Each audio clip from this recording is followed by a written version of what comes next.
Well, from a great weekend, I'm hoping that all of you had a great weekend. We welcome you back here on the show. The AM show, as always, is brought to you by a great team. Derek Okosam is our lead producer, supported by the rest of the team. Amavio Sobwaje is the Kojo Yankson, and we have our lead director, Fred Potiphar, here this morning. But please, we want you for the next 3 hours to get interactive with us on Facebook, JoyNews on TV. We have a Twitter handle at JoyNews on TV. You can always watch us live. My Joy Online TV is there through YouTube, and let us know what you think about what you're watching. What also is perhaps dominating the various discussion platforms for you.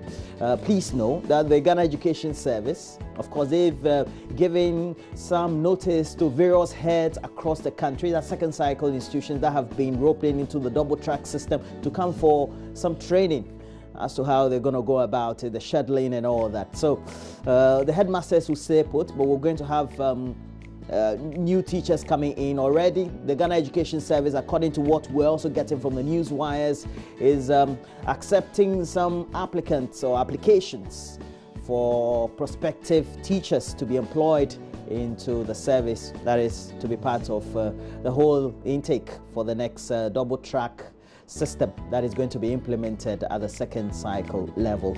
But here in the studio, we have to bring you the latest roundup. We know that we had that mini fair, the Habitat Fair. It took place at the Achimota Mall, so we'll have some concise package for you this morning. We'll try as much as possible to look at what the exhibitors have been looking at, and then what also you can make of the upcoming one. Remember, we're going to have the next one taking place.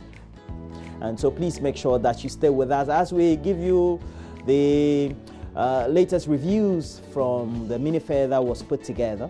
Please know that we have another one coming up, so you can just be watching, knowing that well, instead of doing the window shopping, if you should have gone, you will do the window shopping with where the review we're bringing you this morning, and then when you go to the next mini Habitat Fair, you're going to make your purchases. Would have had in the studio Alasan Sohine. He's a member of parliament for Tamale North, and the member of parliament for Second Day will be in the studio. Andre Japamesa is his name, and we're discussing many issues. We know we're discussing from the banks and what we should be looking forward to, and then what steps that the central bank needs to take in order to give all those assurance to the customers who have been affected. I mean, for those other banks that have been all roped in, consolidated as it is. We would have brought you the latest news headlines. We'll do a review of the newspapers. We'll look at myjoyonline.com if possible, but we'll bring you the latest because we know that in sports in England, just a prelude to the start of the English Premiership, it always features the Community Shield. And it's the winner of the Premier League from the last season and the winner of the FA Cup.